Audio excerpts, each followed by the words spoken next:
Mesdames et messieurs, la discipline est mère du succès. Le succès fut toujours un enfant de l'audace. Les plus grandes histoires de succès sont celles de personnes qui, ayant reconnu, identifié un problème, l'ont transformé en une opportunité. Discipline, audace et innovation sont évidemment les valeurs bien incarnées par notre success model du jour.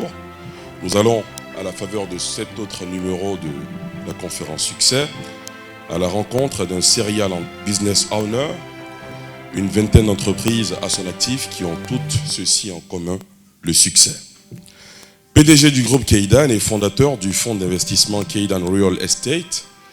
Mesdames et messieurs, il est ex-administrateur et vice-président de la CGECI, le patronat ivoirien, la Confédération Générale des Entreprises de Côte d'Ivoire, en charge de la stratégie de l'entrepreneuriat national et de la prospective.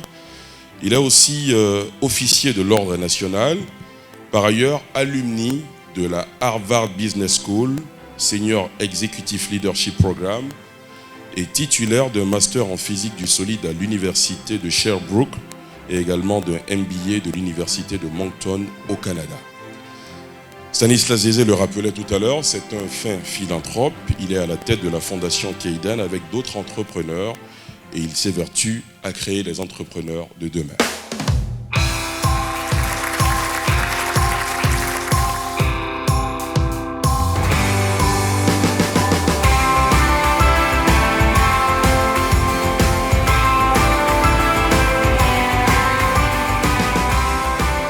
Donc cette troisième édition qui se tient aujourd'hui est pour nous l'édition de la maturité, parce qu'on en a fait première édition, deuxième édition, on a fait un break parce qu'il fallait de la qualité et pour la qualité il faut du temps.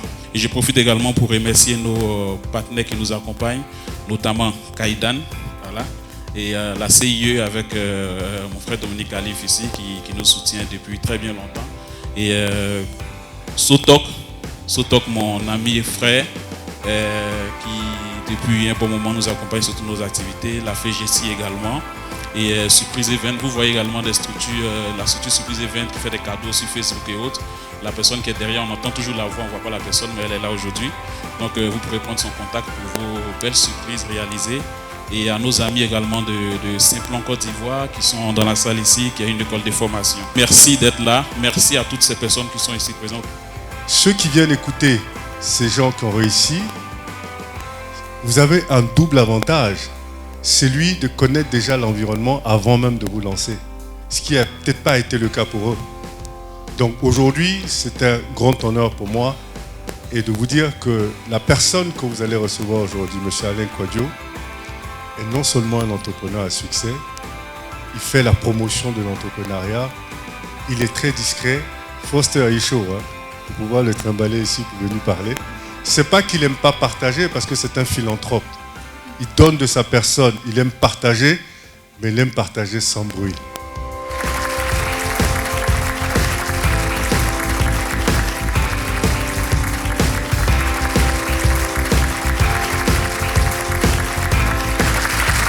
Un matin, je me réveille, je vois un message sur mon portable. Il me dit, écoute, tu m'as trouvé des investisseurs, tu as accompli ta mission, mais je n'ai pas envie de ces investisseurs, je veux travailler avec toi. Je veux qu'on soit associés. Bon, je l'appelle, je lui dis, mais écoute, 1,3 milliard, moi je n'ai pas 1,3 milliard pour venir investir dans ton business, c'est même pas la peine. Donc, il me dit, tu sais, tu es intelligent, j'ai du talent, si on s'associe, on peut réussir. On a créé une boîte extraordinaire qui s'appelle Archivo Design, qui est tombée après. Et ça va être l'occasion d'expliquer pourquoi c'est tombé, puis quels sont les conseils que je peux prodiguer pour ne pas que les autres frères qui sont là connaissent, les sœurs et frères qui sont là connaissent le même sort.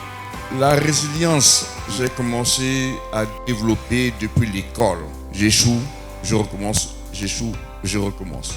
Et pourquoi on dit que c'est un état d'esprit, c'est un processus, c'est que quand tu es convaincu que à chaque fois que tu échoues, que tu recommences, ça peut fonctionner, tu deviens résilient. Tu deviens aussi résilient quand dans ta tête, tu ne rejettes pas la faute sur les autres. C'est toi et toi seul. Même si tu as fait ta comptabilité et que tu as 1% de contribution dans ton échec, tu l'assumes. C'est comme on dit, l'échec est orphelin, la victoire est à plusieurs pères. Manger l'argent qui ne nous appartenait pas, c'est ça qui a conduit à notre échec. quand je dis manger l'argent qui ne nous appartenait pas, qu'est-ce qu'on faisait? On reçoit aujourd'hui l'argent d'un client, c'est une avance. Et puis nous, on a fait des estimations, on dit, bon, dans ça, on peut manger tant. Et vous mangez? On mange. Le travail n'est même pas terminé, on mange.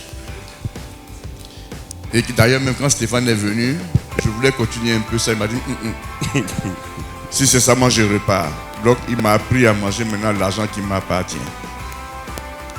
Donc la petite recommandation que je veux faire à mes jeunes frères et sœurs qui sont là, c'est de dire que le succès peut nous surprendre tous.